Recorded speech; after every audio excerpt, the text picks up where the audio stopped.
Assalamualaikum warahmatullahi wabarakatuh. Kerabat dan sahabat, apa kabar? Bang, lagi sibuk apa nih sekarang? Saya lagi sibuk ngurusin anak pindah sekolah, lulus sekolah ya, daftar PPDB. Oh, lulus sekolah. PPDB itu apa deh?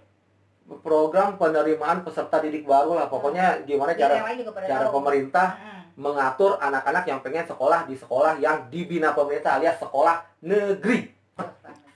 Nah, sekarang masalahnya apa sih dengan PPDB yang lagi hangat-hangatnya? Nah, ini yang saya lihat beberapa tahun ya, dari menteri yang dulu ya, menteri yang dulu lagi juga ya, itu pingin menghapuskan sekolah favorit. Katanya ingin pemerataan pendidikan, jadi sekolah favorit tidak ada. Padahal kan secara resmi nggak ada nama sekolah favorit. Kalau SD negeri kan di Jakarta pakai nomor. Kecuali satu sekolah yang di Cipayung itu sekolah nama pahlawan kita Muhammad Husni Tamrin. Yang lain pakai nomor. Itu SMP. SMA? SMA Muhammad Husni Tamrin namanya. Iya. Jadi favorit itu adanya di image masyarakat aja. Yeah. Nggak dikasih nama judul SMA negeri nomor sekian favorit, nggak ada. Tapi masyarakat menganggap itu favorit. Nah, sekarang masalahnya apa? Ada favorit dan nggak favorit di PPDB gitu? Masalahnya adalah ada pembatasan anak-anak masuk ke sekolah favorit. Dibatasin dengan zonasi. Dan kedua, sekarang ada lagi peraturan yang lebih aneh lagi menurut saya. Pembatasan berdasarkan usia saja. Itu mulai berlaku? Tahun ini. Tahun ini. Kendalanya seperti apa kira-kira? Nah, kalau tahun lalu itu kan anak-anak masih bisa masuk ke sekolah di luar zonasinya meskipun ada kuotanya. Yeah. Kuota untuk daerah zonasi berapa, kuota untuk non zonasi berapa. Tapi sekarang itu ditiadakan.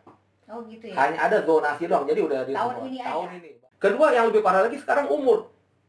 Umur diurutin dari yang tua ke yang muda. Gimana caranya anak-anak itu membalap umur? Jadi sekarang ini terjadi penurunan semangat dari anak-anak yang sekarang ada di kelas, kalau SMP itu kelas 8, kalau SD itu kelas 5. Kenapa bisa gitu? Karena gini, kalau dulu kan mereka berpikir, kalau saya mau masuk sekolah favorit, ada jalur non zonasi. Yeah. Istilahnya seleksinya lebih berat, karena peminatnya lebih banyak. Tapi kan saya bisa belajar. Iya. Gitu kan? Bimbel. Ya mau bimbel atau segala macam, tapi intinya mereka bisa belajar. Ngejar itu dengan usaha. Tapi sekarang kalau udah diblok, Anda tidak boleh keluar zona Anda. Berarti Anda harus terima Anda ada di zona itu. Memang ada apa sih dengan sekolah favorit? Nah, itu kan sekolah favorit nama resmi kan nggak ada. SMA negeri sekian favorit, nggak ada. Tapi ada sekolah-sekolah yang diminatin oleh anak-anak. Pasti hubungannya dengan melanjutkan ke jenjang yang lebih tinggi. Kalau anak SMP pasti dia milih sekolah SMP yang memungkinkan dia punya kesempatan lebih besar masuk SMA negeri favorit. SMA negeri bagus lah gitu katakanlah ya, SMA tertentu. Kemudian dari SMA bagus itu memungkinkan dia untuk masuk universitas perguruan tinggi yang bagus juga. Karena ada tradisi di sekolah itu muridnya banyak yang masuk sana. Dan juga mungkin jaringan alumninya segala macam. Jadi itu tidak terjadi semerta-merta gitu. Ya apa salahnya anak-anak bercita-cita, saya pengen sekolah di sana. Harusnya kita menciptakan sebuah semangat anak-anak kalau mau sekolah di sana sesuai keinginan kamu, kamu mesti meraih nilai yang tinggi, kamu mesti belajar sehingga bisa diterima di sekolah yang itu. Sekarang kemungkinan itu ditutup dengan adanya zonasi mutlak. Jadi tidak ada orang bisa pindah zonasi. Jadi tidak bisa pindah sama sekali kalau dia bukan berkakak di tempat itu ya? Nggak bisa sama sekali. Kalau tahun lalu masih ada. Tahun lalu masih ada kuota walaupun masih sedikit ada. Ya? Jadi meskipun sedikit, tapi kemungkinan itu dibuka masih. Masih dibuka. Sekarang masih tidak ada, dibuka sama sekali. Jadi untuk tahun ini nggak ada, gitu ya. Nah, kenapa sekolah ini bisa jadi favorit? Apa favorit itu identik dengan udah sekolahnya udah lama, udah tua atau gimana gitu? Ya itu ada hubungannya juga. Biasanya kan di mana-mana sekolah itu ada tradisinya. Mungkin sekolah ini dari dulu zaman Belanda udah dipakai untuk anak-anak priai misalnya. Otomatis sampai sekarang sekolah itu favorit itu kan ya. Tapi kemudian juga kan pemerintah juga bukan dengan sengaja bahkan ya. Dengan sengaja pemerintah menciptakan sekolah-sekolah super. Misalnya contohnya. Kita lihat sebut namanya aja ya. SMA Negeri 68. Itu kan dari segi nomor dia sekolah muda ya dibanding sekolah-sekolah apalagi SMA saya masih nomor belasan, angkanya baru gitu. Dia dibentuk tahun 81, tapi begitu dibentuk dia udah jadi sekolah favorit dengan namanya sekolah percontohan di sebuah komplek di Salemba ya, dari SMP 216. Oh gitu SD sejarahnya. Kenali sejarahnya gitu. Jadi sengaja diciptakan pemerintah sekolah favorit. Kemudian ada juga SMA 77 dan SMA 78. Kalau di Jakarta dulu namanya SMPP 1 dan SMPP 35. Itu kan program yang diciptakan oleh Pak Menteri kalau nggak salah Pak Daud Yusuf zaman itu untuk menciptakan sekolah favorit gitu. Ya yang namanya jadi kayak sekolah percontohan, namanya beda. Dia SMPP dulu. Oh, SMP. Sekarang berubah jadi SMA. Nah, mungkin yang dulu ingat pernah. 2008 bikin lagi sekolah super Di Cipayung. Oh iya. Namanya sekolah Muhammad Husni Tamrin, di mana penerimaan nggak pakai nomor, saking supernya namanya nggak pakai nomor. Nah, kenapa pemerintah masih menciptakan sekolah ya semacam MHT lah yang paling baru ya. MHT itu mestinya kalau mau fair, dijadikan sekolah biasa aja. Pakai zonasi juga, pakai umur juga, masuknya sama PPDB yang lain harusnya. Apakah kalau tidak ada zonasi, anak-anak akan tetap memilih sekolah favorit yang jauh gitu? Pada dasarnya orang akan melihat realitas juga gitu. Sekolah itu jauh, sekolah itu bagus, tapi bagaimana cara saya sampai ke sana gitu. Ongkosnya berapa, waktunya berapa, berangkat, apalagi sekarang anak-anak masuk jam 6:30. Saya ngambil contoh saya sendiri nih misalnya. Dulu kan saya gede di Jelambar. Di Jelambar itu ada sekolah saya SMP ya. Tapi saya tahu SMP yang bagus itu ada satu di Selipi, ada satu di Kemanggisan. Secara nilai banyak anak di Lambar yang bisa sekolah ke sana. Tapi banyak yang nggak masuk ke sekolah saya. Kenapa? Karena mereka juga mikir, termasuk saya ya, kalau berangkat ke sana ongkosnya berapa. Kemudian capek ya berangkat untuk anak-anak, apalagi kalau yang naik kendaraan umum ya. Sehingga kita pilih sekolah sini, karena sekolah di Jelambar ini pun kita masih ada 20-an anak yang masuk ke SMA paling top pada saat itu. Jadi realistis Jadi ya? realistis. Jadi orang meskipun dibebaskan tanpa donasi, mereka juga nggak akan gila-gila. Misalnya rumahnya di Cengkareng, sekolahnya di Tanjung Priok misalnya, kan nggak mungkin juga gitu kan. Jauh banget gitu. Apakah nanti mereka juga akan memilih yang paling favorit gitu? Ya pertama-tama kan kalau yang paling favorit itu pasti pengaruhnya dengan nilai. Hanya yang nilai-nilainya super bisa masuk sekolah favorit kayak gitu. Tapi kalaupun nilainya cukup, kan sekolah favorit di Jakarta kan pada akhirnya tidak akan cuma satu. Sekarang pun tidak akan cuma satu. Kita bisa lihat ya. Tersebar ya? Tersebar. Misalnya kita ngomong, sebut namanya aja nggak apa-apa ya. Di Jakarta Pusat misalnya SMA 68. Di Jakarta Timur daerah Kalimalang ada SMA 81. Kalau di daerah Jakarta Timur daerah Cijantung ada SMA 39 misalnya. Itu favorit juga. Kalau di Jakarta Barat ada SMA 78. Di Jakarta Selatan banyak. Ya, di sini ada daerah Pondok Labu ada SMA 34, di daerah Ragunan ada SMA 28. Jadi pada akhirnya orang kan akan milih juga gitu.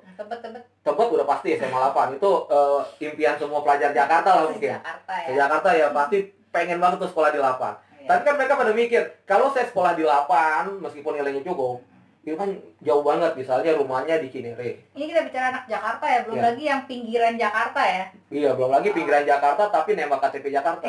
Itu kan banyak. Rumahnya di Bintaro misalnya, di BSD. Nilainya cukup, dia pakai KTP-nya KTP Jakarta. Misalnya, ada kan yang gitu? Ada. Kos loh. Kenyataan sampai ada yang kos. Sampai ada yang sewa apartemen kalau macam. Ya itu beda-beda itu ya. Nah, jadi maksud saya, biarin aja anak-anak milih sesuai dengan cita-citanya dia gitu. Dengan kemampuannya dia, jangan dibatasin. Nyatanya kan pasti yang Jakarta Barat, ya misalnya saya ngomong nama sekolahnya bukan bermaksud gimana ya. Kalau saya ke 8 kan kejauhan. 78 juga bagus gitu. Ya masuklah mereka ke 78. 78 kan juga favorit dan banyak juga lulusan yang masuk gitu kan. Misalnya di Jakarta Selatan daerahnya daerah Pasar Minggu Pejaten gitu kan, Kalibata. Ke 8 nyebrangin Pancoran segala macam itu kan jauh. Dia masuk 28 aja. Secara alamiah itu akan terjadi tanpa harus dibatasi dengan ketentuan-ketentuan nggak boleh zonasi. Dan kemarin-kemarin udah jalan, sebenarnya udah berjalan kan. Sebenarnya nggak masalah juga ya kemarin itu ya. Udah ada non zonasi dan zonasi. Setiap orang kan jadinya punya hak untuk memilih gitu loh. Dia akan memilih sekolah mana gitu kan. Tanpa pembatasan-pembatasan juga ini realistis juga tadi kan. Semua kan warga DKI dan bayar pajak. Emang pajak di misalnya nih, emang pajak di daerah anak-anak yang zonasi bisa milih sekolah favorit, PBB-nya lebih mahal daripada itu kan? Enggak juga. Pajak daerah segala macam di DKI kan sama aja. Jadi kenapa anak-anak Jakarta harus dibatasi seperti itu? Nah, kalau sekarang tuh pembatasan juga berdasarkan umur ya, itu kira-kira dampaknya gimana? Nah, ini adalah suatu peraturan yang nggak masuk banget dengan logika saya gitu ya. Dan saya juga dari segi di pembicaraan di WhatsApp group segala macam udah sangat banyak nih orang tua yang tidak puas. Khususnya untuk anak-anak yang dulu waktu masuk SD ini umurnya 6. Ya, kalau di negeri mungkin jarang yang umurnya 6, tapi kalau di swasta kan banyak 6. Tapi mereka kemudian pengen masuk SMP negeri. Atau yang sudah SD swasta, SMP negeri pengen masuk SMA negeri lagi gitu. Ini suatu hal yang aneh menurut saya. Mendingan diundi aja sekalian. Kalau diundi sekalian, setiap anak masih punya hak yang sama. Kalau namanya muncul di undian dia masuk, kalau nggak muncul dia nggak masuk. Ini secara ininya ya, mengcounter tadi ya. Ini udah jelek nih, sistem undiannya udah jelek, tapi sistem umurnya lebih jelek lagi. Maksudnya gini, gimana caranya anak-anak bekerja keras ngebalap umur yang lebih tua gitu. Umur itu kan nggak bisa dirubah. Apa hebatnya orang yang lahir Januari dibanding yang lahir bulan Desember di tahun yang sama, misalnya kayak gitu. Hanya gara-gara dia muda, dia nggak bisa diterima di sekolah negeri. Hanya gara-gara dia tua. Jadi sekarang prinsipnya aneh, siapa tua dia dapat. Jadi apa? Siapa tua dia dapat. Apa keunggulannya orang yang lebih tua dibanding yang ini misalnya ya? Dan gimana caranya anak yang umur lebih muda ini ngebalap yang umur tua dengan belajar keras, dengan banting tulang segala macam, belajar 23 jam sehari, dia nggak akan bisa ngebalap umur yang lebih tua. Jadi sia-sia ya hasil nilai-nilai itu sia-sia dong. Ini sekarang udah jadi sesuatu yang membuat demotivasi anak-anak kelas 8 dan kelas 5 yang tahun depan akan ikut PPDB. Kalau peraturannya masih sama. Kalau peraturannya masih sama. Coba Pak Menteri pikir ya, gimana caranya di sekolah, di negara mana ada peraturan seperti ini gitu. Pak Menteri sendiri kenapa sekolah ke Amerika? Apa di Indonesia nggak ada universitas? Pasti ada sesuatu di sekolah di Amerika itu yang Pak Menteri inginkan, yang tidak terdapat di Indonesia. Sehingga Pak Menteri jauh-jauh sekolah ke Amerika. Pak Gubernur kita juga sekolah ke Amerika. Nggak ada salahnya. Boleh-boleh aja. Kalau keterima dan kalau ada kemampuan intelektual dan ada kemampuan finansial, orang bisa sekolah ke sana. Sekarang anak-anak punya cita-cita masuk SMP anu udah dibatasin. Dengan umur. Aneh banget. Udah mati peluangnya hanya gara-gara umur. Nah itu mungkin nanti efeknya kalau nggak anak-anak yang usianya muda nih kan nggak dapat negeri yang dia inginkan kan. Terus mungkin nanti efeknya ke sekolah swasta dong. Ya, jadi pertama-tama nanti sekarang muncul prinsip siapa tua dia dapat. Kedua, ciri khas sekolah negeri apa? Muridnya tua-tua. Karena mereka menyeleksi berdasarkan yang tua duluan. Bukan pinter-pinter atau gimana. Siap ciri negeri ada muridnya tua-tua. Nah, sekarang ke swasta. Pasti anak-anak yang umurnya muda pengen sekolah bagus misalnya kan. Akhirnya kan terpaksa ke swasta. Tapi swasta juga ada grade-grade juga ya. Swasta yang mahal, yang favorit, yang bagus, itu pasti mahal. Uang pangkalnya kalau nggak salah udah ratusan juta juga yang bagus-bagus. Atau yang bilingual. Waduh, yang macam-macam itu ya. SPP-nya juga ada yang udah sampai di atas UMR gitu kan. Nah, apa semua orang tua sanggup? Saya ambil contoh, maaf ya. Anak saya nomor 1. Itu dia tamat SMA umur 13. SMP. Tamat SMP. Tamat SD umur 11 dulu ya. Tamat SD umur 11 dan dia alhamdulillah masuk SMP favorit. Bahkan SMP yang favorit banget. Kenapa dia bisa masuk situ? Karena dia usaha meskipun dia muda. Tapi coba kalau dia lulus SD sekarang. SMP negeri mana yang bisa terima anak 11 tahun? Nggak bakalan ada. Dia masuk SMA umur 13.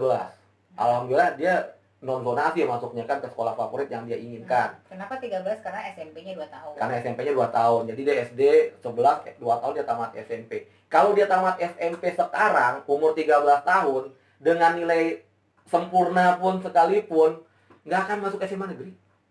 Yang SMA negeri yang paling nggak dipilih orang, ya jangan kita bilang jelek ya. Kan marah nih bos-bos kalau dibilang jelek. SMA negeri yang paling tidak diminati lah katakanlah. Umur 13 tahun, nggak bakal diterima meskipun nilainya bagus. Apakah pemerintah maunya seperti itu? Gitu? Semangat kompetisi anak-anak di mana? Dimati. Kedua, anak saya yang kedua tidak seperti itu. Dia nggak akan bisa masuk ke sekolah favorit. Sekolah saya bawa aja, ikhlas aja. Dengan kemampuannya dia. Dengan kemampuannya dia, memang dia nggak pantas sekolah di sana gitu. Itu untuk sekolah di sana itu hak anak-anak yang mampu. Hak anak saya tidak. Saya ikhlas-ikhlas aja nggak jadi masalah gitu. Kan itu fair. Di dunia manapun pasti ada persaingan yang semacam itu gitu. Kenapa kita harus mematikan itu? Buktinya juga kan itu tadi kan orang banyak yang sekolah ke Depok, ke Bandung dari seluruh Indonesia. Padahal di universitas di daerahnya juga ada. Kenapa? Karena mereka punya impian untuk sekolah di sana. Ya biarin aja. Kenapa dihalang-halangin? Atau yang lebih hebat lagi kayak Pak Menteri Nadiem sendiri sekolah ke Amerika, universitas favorit di sana. Ya bagus, biarin aja sekolah ke sana kalau memang diterima ya. Saya pun juga pengen sekolah di sana, memang nggak diterima gitu, dan nggak ada kemampuan keuangan juga. Ya saya legowo aja, emang jatah saya, takdir saya sekolah di sana gitu kan. Ya biasa aja gitu. Keterima atau nggak keterima, ya ikhlas-ikhlas aja sepanjang itu peraturannya fair. Nah kalau sekarang seperti gini, sekolah negeri yang bagus gitu ya, hancur semua. Mungkin nanti ranking 1 sampai 50 hasil UN nggak ada sekolah negerinya. Kalah dengan sekolah-sekolah swasta. Karena apa? Anak negeri nggak bisa dikumpulin, sementara swasta bisa milih-milih yang bagus-bagus gitu. Kan kita perlu juga yang unggulan. Kami juga kayak kita untuk bertanding lawan negara lain ya. Olahraga lah misalnya.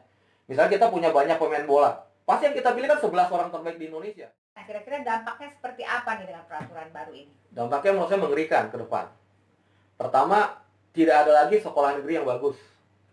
Bukannya yang jelek jadi bagus, tapi yang bagus turun. Kedua, mematikan semangat belajar dan berkompetisi anak-anak. Ada anak-anak yang belum apa-apa, peluangnya udah mati duluan. Jadi istilahnya belum berjuang, dia udah nggak punya peluang. Udah ditutup peluangnya. Belajar keras apapun, kalau umur Anda muda, Anda nggak akan bisa masuk sekolah negeri bersaing dengan yang tua. Umur Anda muda, sehebat apapun nilai Anda tidak akan bisa masuk sekolah yang Anda inginkan karena peraturan itu bukan zona Anda.